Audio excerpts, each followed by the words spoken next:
Good evening +1 class.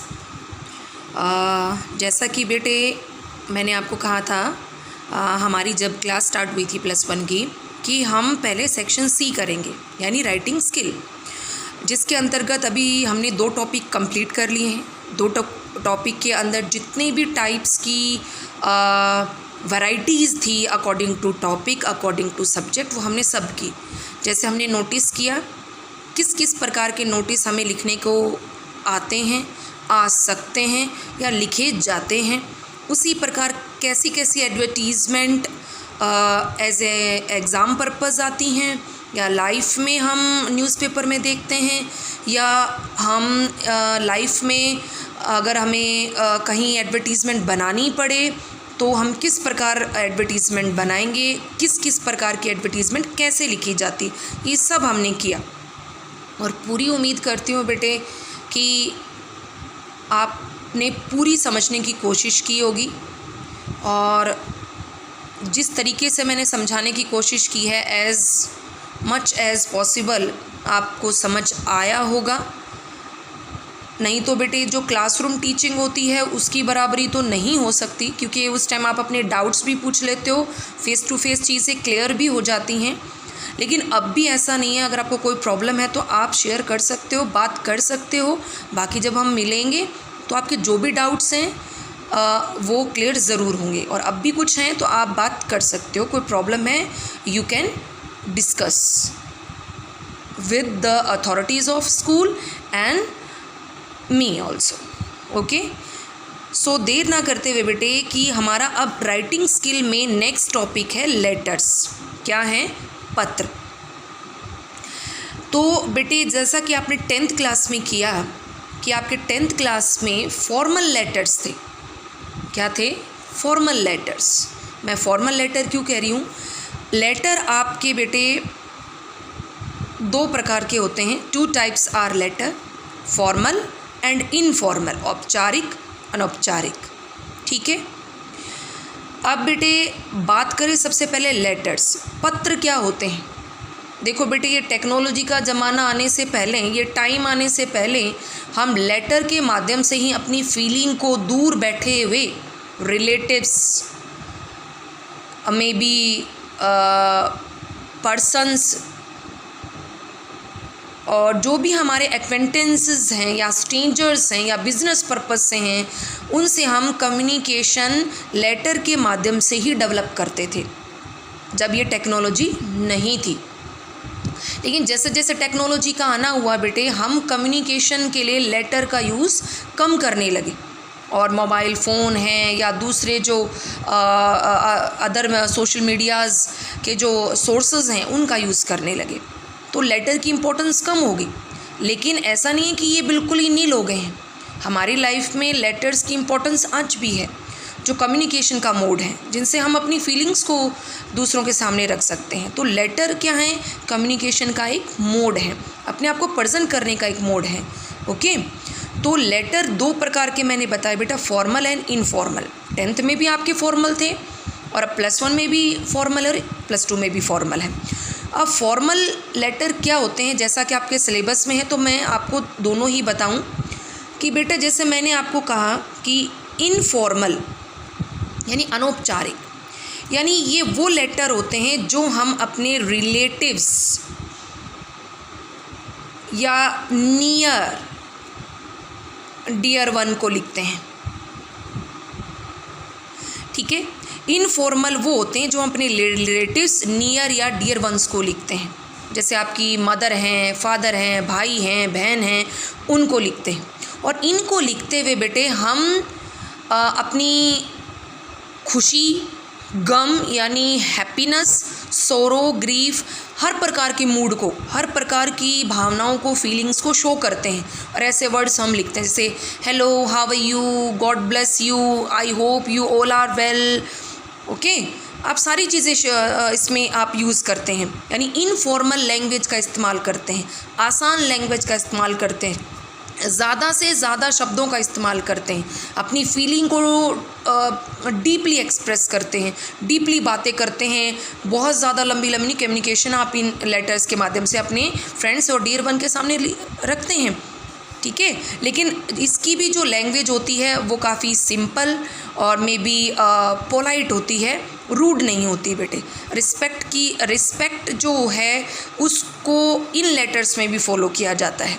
Okay, language का ध्यान इसमें भी रखा जाता है। बस ये लेटर इनफॉर्मल इसलिए होते हैं क्योंकि ये हमारे डियर वंस को होते हैं, ठीक है, जिनमें आप अपनी फीलिंग को डिटेल से डिस्क्राइब कर सकते हैं। ओके, दूसरे जो मैंने आपको बताए बेटे, दूसरा मैंने बताया formal.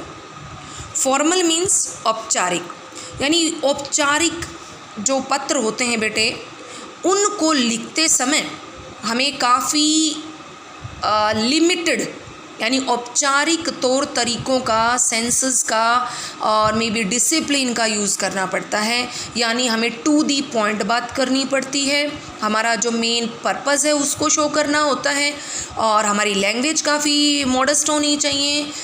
We are always be polite to write formal letters, never rude and commanding like senses, commanding like position show by our words in formal letters।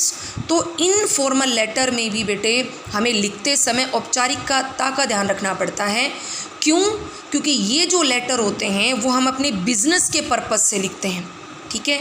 दूसरा, हम ऑफिशियल्स को लिखते हैं, अधिकारियों को लिखते हैं, किसी मंत्री को लिखते हैं, किसी डिपार्टमेंट के अफसर को लिखते हैं, प्रिंसिपल को लिखते हैं, डायरेक्टर को लिखते हैं, ठीक है।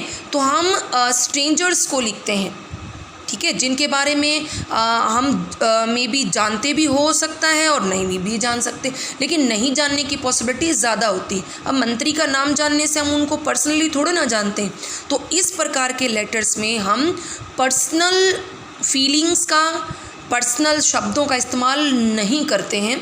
हम हमारी जो प्रॉब्लम है, जिस पर्पज़ से हमने इस लेटर को लिखा है, हम उसको ही शो करते हैं और उसी पर्पज़ को ध्यान में रखते हुए लेटर लिखते हैं। अब इसमें किस किस प्रकार के लेटर आते हैं, तो सबसे पहले आते हैं बेटा, मैंने कहा कि ऑफिशियल्स को लिखे जाते हैं, स्ट्रेंजर्स को लिखे जाते हैं, बिजनेस पर्पज़ को लिखे जाते हैं औपचारिक पत्र, जिनको हो सकता है हम थोड़ा बहुत जानते हो लेकिन कम्प्लीटली नहीं। लेकिन कम्प्लीटली भी अगर हम जानते हैं तो हमें उनकी पोस्ट के अकॉर्डिंग, जो हमारे फॉर्मल रिलेशनशिप है उसी के अकॉर्डिंग हमें लेटर लिखना पड़ता है, और लैंग्वेज का ध्यान रखना पड़ता है, रिस्पेक्टेबल रहना पड़ता है और मॉडेस्ट रहना पड़ता है। हालांकि लैंग्वेज का ध्यान तो दोनों में रखते हैं, लेकिन ये हमारे डियर वंस हैं जिनके सामने हमने खुलकर सुख दुख को बांट सकते हैं, और इनमें ऐसा नहीं होता। इसमें टू दी पॉइंट बात होती है, ठीक है।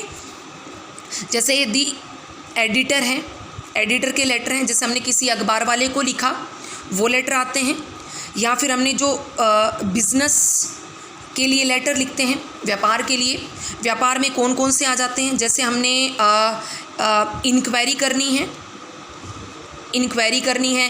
जैसे इंक्वायरी क्या, मान लो बेटा हमें अपने आरएस स्कूल के लिए न्यू सेशन के लिए बुक्स चाहिए, यूनिफॉर्म चाहिए, हमें स्कूल के लिए नया बेंच, नया फर्नीचर चाहिए, तो हम सबसे पहले इंक्वायरी करेंगे। हमने अखबार में देखा या अपने आसपास के स्कूल से कोई फेमस शोरूम है, कोई कंपनी है, उसके बारे में हमने जाना, तो हमें उनसे इंक्वायरी करनी है कि भाई हमें ये लेना है, तो आप यहाँ, आपके यहाँ क्या क्या वैरायटीज़ हैं, क्या क्या रेंज है उनकी, कितना डिस्काउंट है, कैसे आप लोग सामान को डिलीवर करते हो, क्या चार्जेस हैं आपके, पेमेंट मोड क्या है, तो इंक्वायरी करते हो।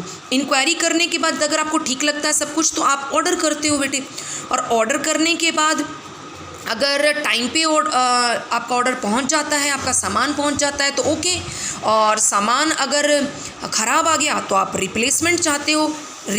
रिप्लेसमेंट मतलब आप बदली करना चाहते हो उसको, कि भाई हमने तो आपसे स्कूल बैग मंगवाए थे और वो भाई ख़राब निकले, और ख़राब निकले तो भाई हमें रिप्लेस करने ही, रिप्लेस करने, और इन्हीं को आप बोलते हो कंप्लेन लेटर भी बोलते हैं। यानी कंप्लेन करते हो कि भाई आप ऐसे आप शिकायत है हमारी और आप इस सामान को रिप्लेस करिए। रिप्लेस के बाद बेटे अगर टाइम पर आपका सामान नहीं पहुंचा है तो आप कैंसल भी करते हो कि भाई मुझे तो सामान चाहिए था 1 अप्रैल को, लेकिन आपका सामान तो 20 अप्रैल तक ही नहीं आया, तो तो हमने कहीं और से ऑर्डर कर लिया क्योंकि हमारी रिक्वायरमेंट थी, तो आपको अब इसकी नीड नहीं है आपके स्कूल को, तो आप उसे कैंसिल करिए। तो बेटा एडिटर के लेटर हैं जिनमें आप अपनी समस्याओं को रखते हैं, वो फॉर्मल में आते हैं।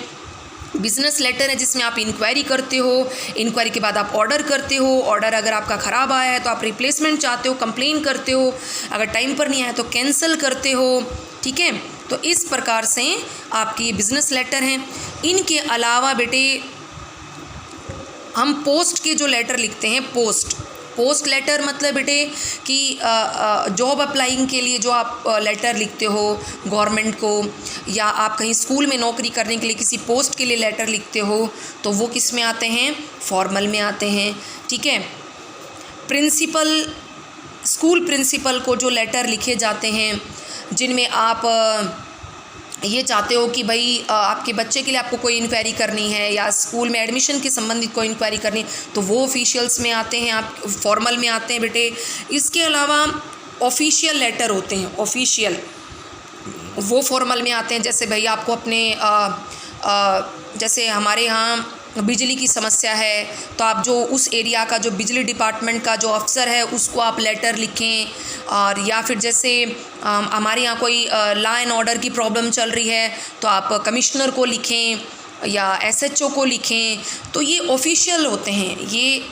या फिर अपने एरिया में कोई प्रॉब्लम है तो उस एरिया के आप सीएम को लिखें, एमएलए को लिखें, तो ये आपके ऑफिशियल लेटर हैं। जो उस डिपार्टमेंट के जो अफसर्स हैं उस एरियाज़ के, या तो उनको जो लेटर लिखे जाते हैं वो ऑफिशियल होते हैं, ये भी आपके क्या होते हैं, फॉर्मल होते हैं, ठीक है। इसके अलावा अगर हम बात करें बेटे तो मेनली जो फॉर्मल लेटर में आते हैं वो आपके हैं संपादक को लेटर, जो पत्र न्यूज़पेपर वालों को लिखे जाते हैं। बिजनेस पर्पस में जो आप लिखते हो वो फॉर्मल में आ जाते हैं। प्रिंसिपल को आप लिखते हो, पोस्ट नौकरी वगैरह के लिए आप किसी ऑर्गेनाइजेशन को लिखते हो, किसी इंस्टीट्यूशन को लिखते हो, वो आपके फॉर्मल में आते हैं। इसके अलावा जो आप अधिकारियों को लेटर लिखते हो वो आपके किस में आते हैं बेटे, फॉर्मल में आते हैं। तो ये सारे लेटर किस में आते हैं भाई, फॉर्मल में, यानी औपचारिक। और आप देख लो बेटे जैसे जैसे ये लोग हैं, जैसे जैसे ये पर्सन हैं और इनको हम लेटर लिख रहे हैं तो सिंपल सा पता चल रहा है कि इनके साथ हम काफ़ी औपचारिकता, काफ़ी ऑनरेबल और काफ़ी रिस्पेक्टेबल फीलिंग शो करते हैं, और ये हमारे फॉर्मल रिलेशनशिप में के अंडर आते हैं। इसलिए इन लेटर को लिखते समय हमारी लैंग्वेज पे हमें खासा ध्यान रखना पड़ता है। काफ़ी टू दी पॉइंट होनी चाहिए, सिंपल होनी चाहिए, और काफ़ी मॉडेस्ट होनी चाहिए, पोलाइट होनी चाहिए, रिस्पेक्टेबल होनी चाहिए, और जो जिस पर्पस से हमने लिखा है उसको कवर करती हो, और काफ़ी शॉर्ट हो। बस वो जो प्रॉब्लम हमने मेंशन करी वो इसमें हो। तो बेटे इस प्रकार लेटर हम क्यों लिखते हैं, व्हाट इज़ लेटर, क्या होते हैं, क्या पर्पस होता है, ये कितने प्रकार के होते हैं, फॉर्मल और इनफॉर्मल होते हैं। इनफॉर्मल में कौन कौन से आते हैं, ये आपने 10th क्लास में सारे लेटर किए हुए हैं, याद करिए ज़रा। अपनी जो मेमोरी पावर है उस पर ज़ोर डालिए, और अपना जो नोटबुक है उसको निकालिए, आपको सब कुछ ये मिलेगा और दिखेगा उसमें। क्लियर है बेटे। अब लेटर क्या होते हैं, कितने प्रकार के होते हैं, ठीक है। इसके बाद हमारा मेन क्वेश्चन आता है कि मैम लेटर का फॉर्मेट क्या होता है, what is the format of letter, letter का फॉर्मेट, और वी कैन से लेआउट क्या होता है मैम, लेटर लिखा कैसे जाता है। मैं बात करूँगी पहले फॉर्मल की, फॉर्मल लेटर कैसे लिखा जाता है, तो इसको मैंने आपके लिए तैयार किया है।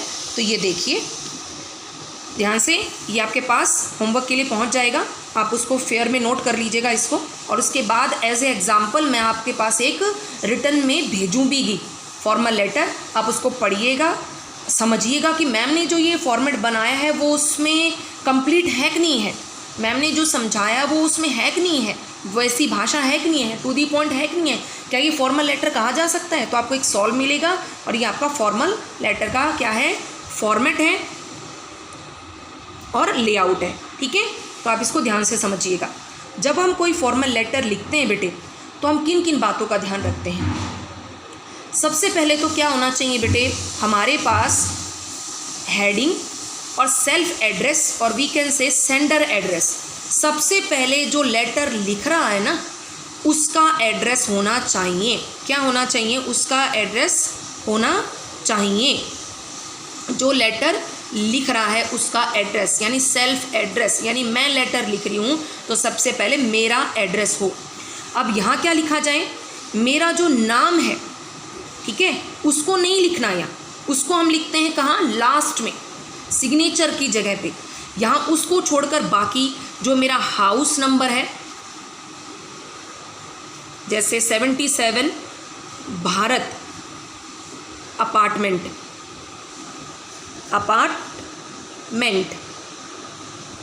77 भारत अपार्टमेंट, भारत नगर, ठीक है बेटे, भिवानी,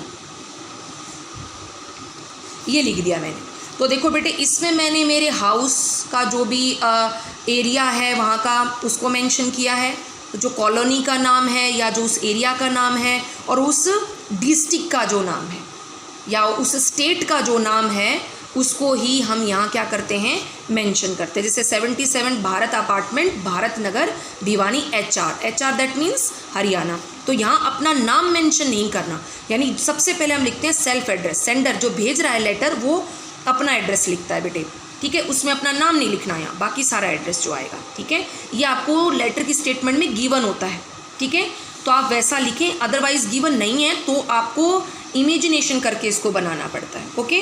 कोई भी, और एक चीज़ और ध्यान में रखनी है, लाइनों में आप कॉमा यूज़ कर सकते हैं, लेकिन लाइनों के लास्ट में, लाइन्स के लास्ट में no comma no full stop. I repeat my words, line के बीच में आप कॉमा यूज़ कर सकते हैं, लेकिन लाइन के बाद कोई कॉमा कोई फुल स्टॉप यूज़ नहीं कर सकते। ये पहले लेटर्स में यूज़ करते थे बेटे, लेकिन अब नहीं करते। This is wrong according to the correct format of the formal letter, okay.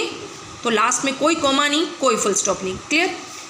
ये निशान है लाइन स्पेस का, एक लाइन छोड़ी, उसके बाद लिखेंगे डेट, किस तारीख को हमने लेटर लिखा, तो डेट उसके बाद। तो डेट कैसे लिखते हैं मैंने पहले भी बताया था आपको नोटिस में।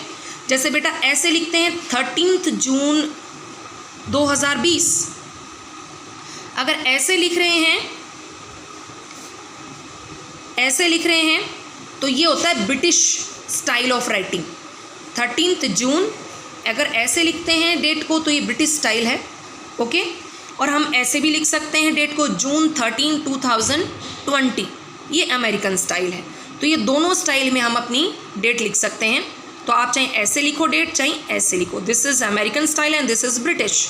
लेकिन इसके अलावा बेटा जो तुम यूँ लिखते हो ना, जैसे 13 और ये कौन सा महीना 6 और 2020 कर देते हो बेटे, ये लेटर लिखते इसमें ये यूज़ नहीं करना। हाँ, आप जब कोई जॉब वगैरह का फॉर्म वगैरह भरते हो, फिल करते हो, वहाँ आप इस तरीक़ों को यूज़ कर सकते हो। लेकिन जब आप राइटिंग फॉर्मेट में लिखते हो, कहीं पे आप ड्राफ्टिंग करते हो, तो वो फॉलो नहीं करना। आप जो मैंने पीछे बताया ऐसे डेट लिखते हैं, क्लियर। फिर लाइन स्पेस। अब किसका एड्रेस आएगा, एड्रेसी। एड्रेसी मतलब जिसको आप लेटर लिख रहे हो उसका एड्रेस आएगा यहाँ, ठीक है। मान लो मैंने अब क्या कहा था, फॉर्मल में एडिटर के लेटर आते हैं, ऑफिसर्स के लेटर आते हैं, बिजनेस के लेटर आते हैं।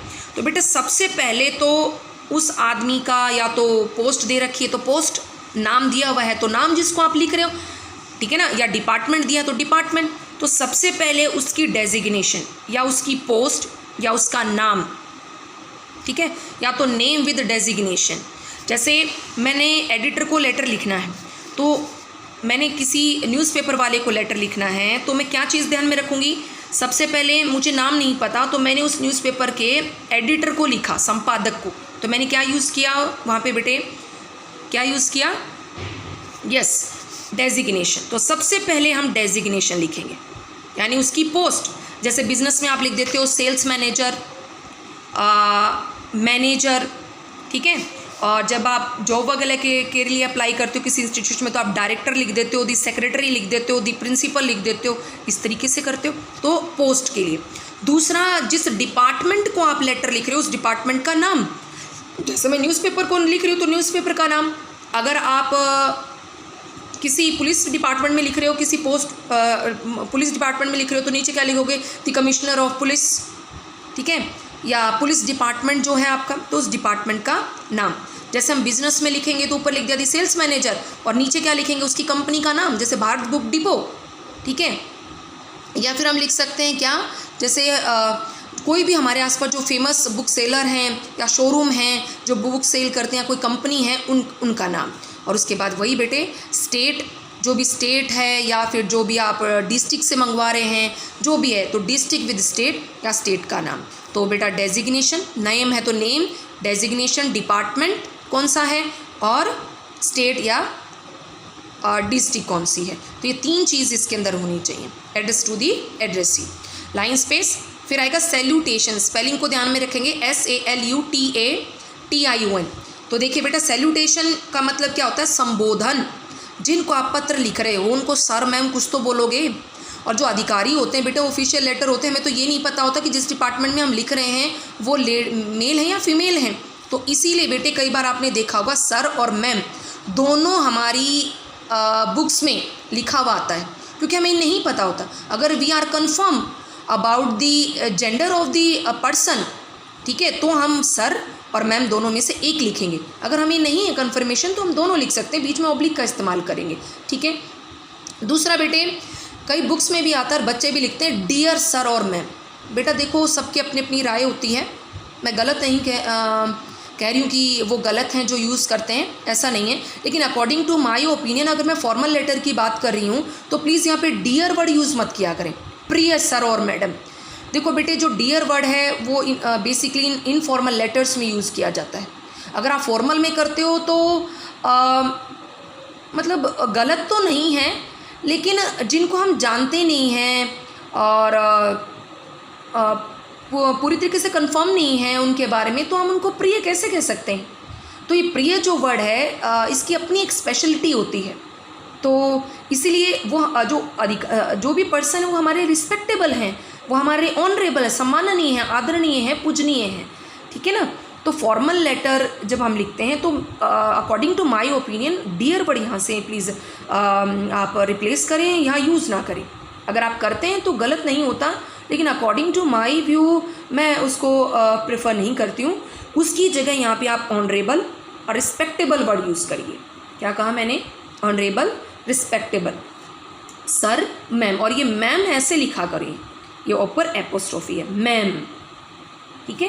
ये जो आप तरीका यूज़ करते हो MA मैम, ये नहीं भाई, ये दिस इज़ नॉट करेक्ट, इस तरीके से लिखिए, समझ में आया। तो दिस इज़ सैल्यूटेशन। उसके बाद वही बेटा फिर लाइन स्पेस आप छोड़ दें। देखिए कई जो बुक्स आती हैं उसमें सब्जेक्ट पहले लिखा होता है, सैल्यूटेशन बाद में लिखी होती है, वो भी करेक्ट है। लेकिन अगर आप सैल्यूटेशन पहले लिखते हैं और सब्जेक्ट बाद में लिखते हो वो भी करेक्ट है। लेकिन आज जो स्टैंडर्डाइज नॉर्म अब जो चल रहा है according to the standardise norms, वो ये चल रहा है कि सैल्यूटेशन अब पहले है, सब्जेक्ट बाद में है। This is more effective comparatively, use first subject and then salutation, okay. तो बेटा सैल्यूटेशन लिखा, sir ma'am, honourable respectable sir ma'am. उसके बाद आता है सब्जेक्ट। सब्जेक्ट जैसे मैंने यहाँ एग्जाम्पल ले लिया, टेररिज्म हैज़ हिट ग्लोबली, ठीक है। टू दी पॉइंट होना चाहिए, ब्रीफ होना चाहिए, कैची होना चाहिए, मतलब काफ़ी इफेक्टिव होना चाहिए, शॉर्ट होना चाहिए। ये नहीं कि स्टेटमेंट में 5-7 लाइन दी हुई हैं आप एज इट इज़ यहाँ पे उतार दें, नहीं बेटे, उसको इफेक्टिव बनाइए और टू दी पॉइंट लिखिए, क्लियर, छोटा लिखिए। अब मैं जो काम की बात बता रही हूँ वो सुनिए। यहाँ पर कई बच्चे फुल स्टॉप लगा देते हैं, कई कोमा लगा देते हैं, या किसी बुक्स में फुल स्टॉप लगा होता है, कोमा लगा होता है। नहीं बेटे, ना आपको फुल स्टॉप लगाना है या ना कोमा लगाना है। मैंने क्या कहा, ना फुल स्टॉप ना comma. Next line space, content यानी विषय वस्तु। अब आप लेटर में जो मेन कंटेंट लिखते हो उसमें 3 चीज़ों का ध्यान रखेंगे, यानी एटलीस्ट आप 3 पैराग्राफ उसमें लिखें। और वो 3 पैराग्राफ आप कैसे बनाएंगे, उसमें जो सीक्वेंस ऑफ आइडियाज़ होगा, विचारों का जो धारा प्रवाह होगी वो कैसे होगी। तो देखिए आप 5 पैरा भी बना सकते हैं, 6 भी बना सकते हो, तो आपकी अंडरस्टैंडिंग है बेटे, वो आपकी पावर ऑफ राइटिंग स्किल है। लेकिन 3 पैराग्राफ एटलीस्ट उसमें हो। तो सबसे पहले होता है इंट्रोडक्शन, जो फर्स्ट पैराग्राफ आप कंटेंट में लिखते हैं उसमें आप क्या बताते हैं, हु यू आर, आप कौन हैं। आप लिख रहे हो तो आप अपने आप को इंट्रोड्यूस करते हो कि भाई मैं ये हूँ। What is her purpose of writing, यानी शुरू में आप बताते हैं कि आप कौन हैं और आपका क्या उद्देश्य है इस लेटर को लिखने का, ठीक है। मेंशन प्रॉब्लम, और आप प्रॉब्लम मेंशन करते हो कि भाई आपका क्या पर्पज़ है, आप कौन हो, ठीक है, और आप क्या लेकर इस लेटर को, क्यों ये लेटर लिख रहे हो, क्या बात है ये।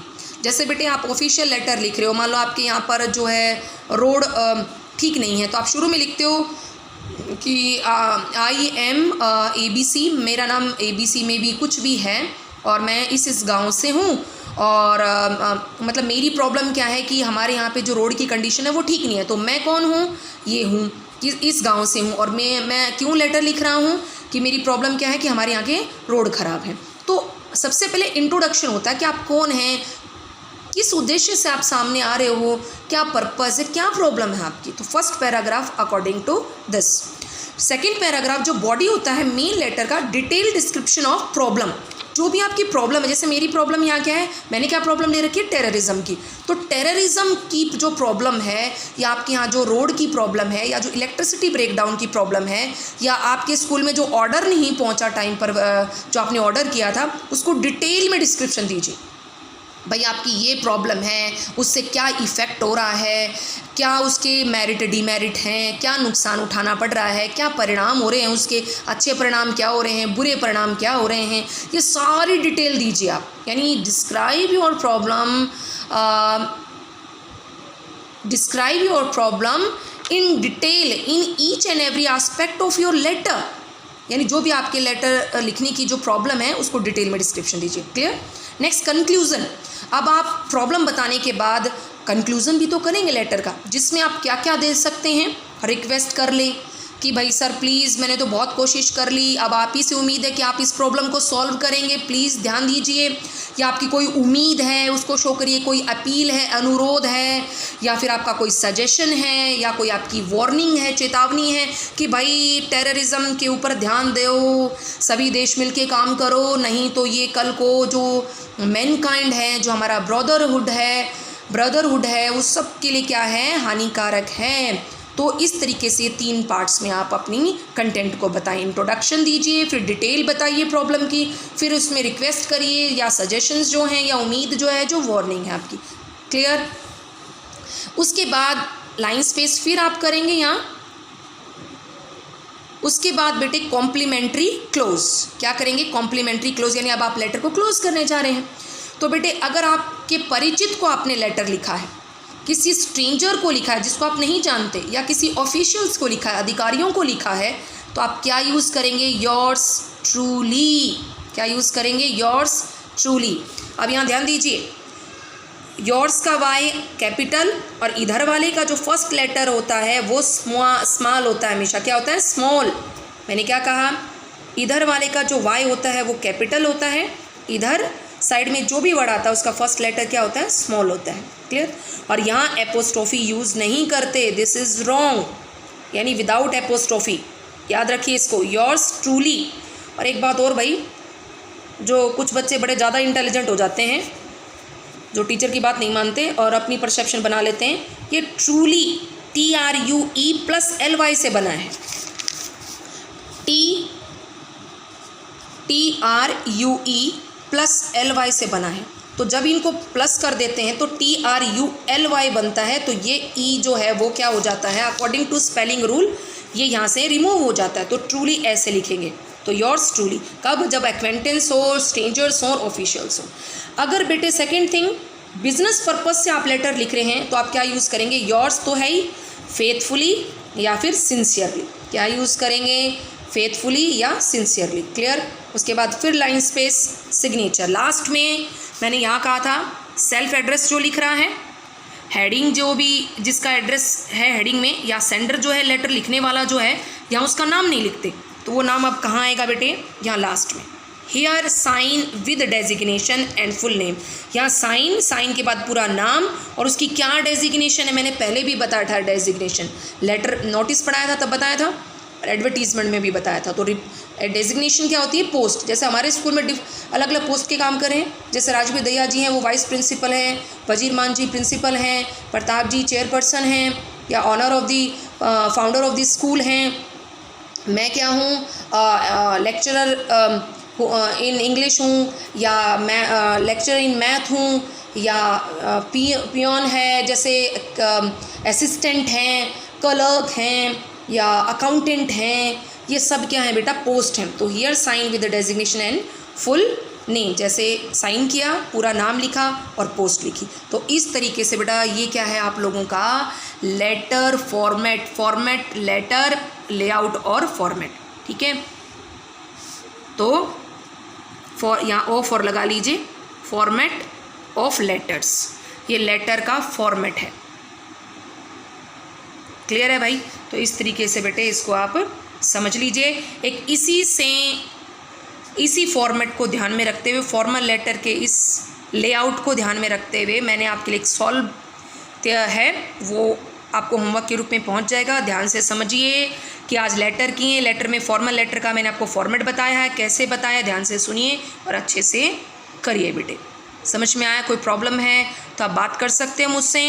होमवर्क को अच्छे से करिए बेटे, जितनी भी प्रॉब्लम आए आप बार बार पूछ सकते हैं, लेकिन जो काम चोरी करते हैं आप, शर्क आप बन रहे हो, काम चोर आप बन रहे हो, पेरेंट्स को तंग कर रहे हो और काम नहीं करते और अपने पिछड़ रहे हो, वो चीज़ बर्दाश्त नहीं होगी बेटे, बिल्कुल भी।